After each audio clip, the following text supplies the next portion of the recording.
We are now joined by UFC lightweight Matt Frevola. Matt, thank you very much for joining us today. Yeah, thanks for having me. We'll take our first questions from Gabriel Gonzalez with Cage Side Press. Your line is open. Hey, Matt, how are you? Doing good. We just got out of quarantine, so I'm doing real good. Oh, I can imagine that.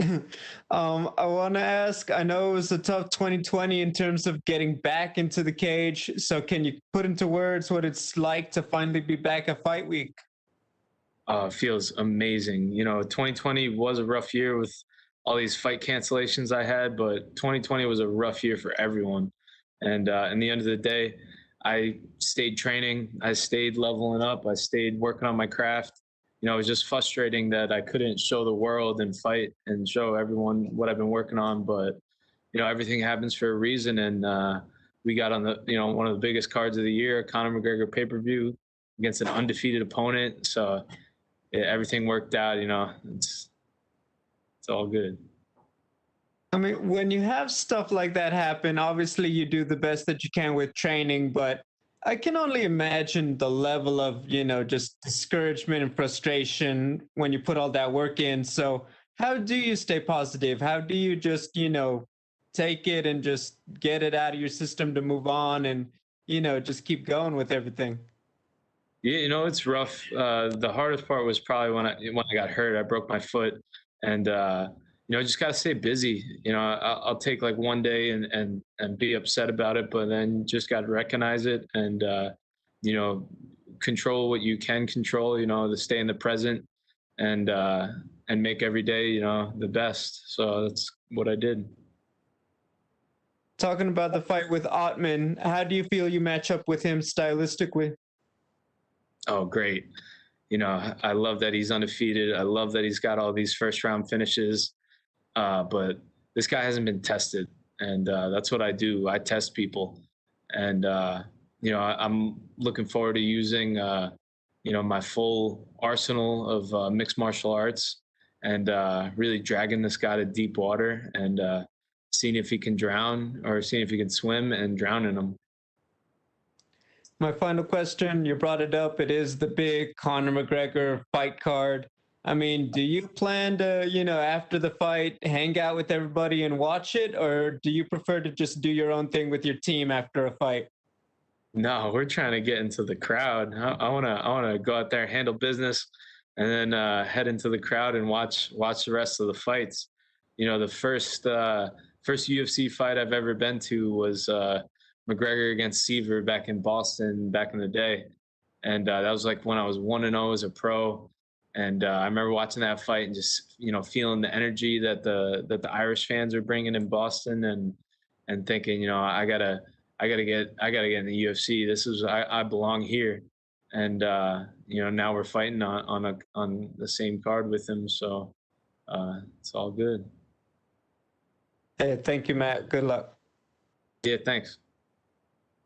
We'll go next to Damon Martin with MMA Fighting. Your line is open. You mentioned being at that Conor fight in Boston several years ago. We hear it all the time when people fight on Conor cards. Some people say, "Oh, it doesn't matter; it's just another card." Other people say, "Yeah, it is exciting. There's more attention." I know this is kind of weird because it's in Abu Dhabi and there's only a couple thousand fans versus 20,000 fans. But do you kind of feel that? Like, does that raise the intensity, the excitement of being on a card at this level? Oh, 100%. Everybody. Conor is so good for the sport. Everybody knows him. And he brings that energy. Everyone's excited when he fights, and everyone's watching when he fights, and it's awesome that I'm able to be on the main card of a pay-per-view with him. I don't want to talk the disappointment of 2020. I know there was a lot for you dealing with a couple of fight cancellations, but coming off the wins you were coming off of, you kind of knocked off a couple of, highly touted guys with Jalen Turner and Luis Pena. How important is it to kind of start out the year the right way here and kind of start building that momentum back? Because you had started to, kind of build that momentum. Unfortunately, 2020 went the way it did. But do you feel like this is a good opportunity to kind of kickstart that momentum again? Oh, definitely. This guy's got a lot of hype. And he's definitely a hype train, and he's not the first hype train I've derailed, and he's not going to be the last hype train I'll derail. So that excites me. You know, the last two guys, you know, were hype trains and we derailed them, and I plan on doing the same to this guy. When you look at Ottman, you know, his style, he's kind of a go big or go home kind of guy, very aggressive, you know, obviously a lot of power. But that also creates openings for you, I imagine, right? Like a guy that, you know, is coming forward, is, you know, trying to get you out of there early. Do you feel like that actually does or could potentially play into your hand a little bit? Yeah, definitely. And, you know, we're prepared for it. And it's time, you know, it's almost time to go out there and execute. Thanks, Matt. No problem. Thank you.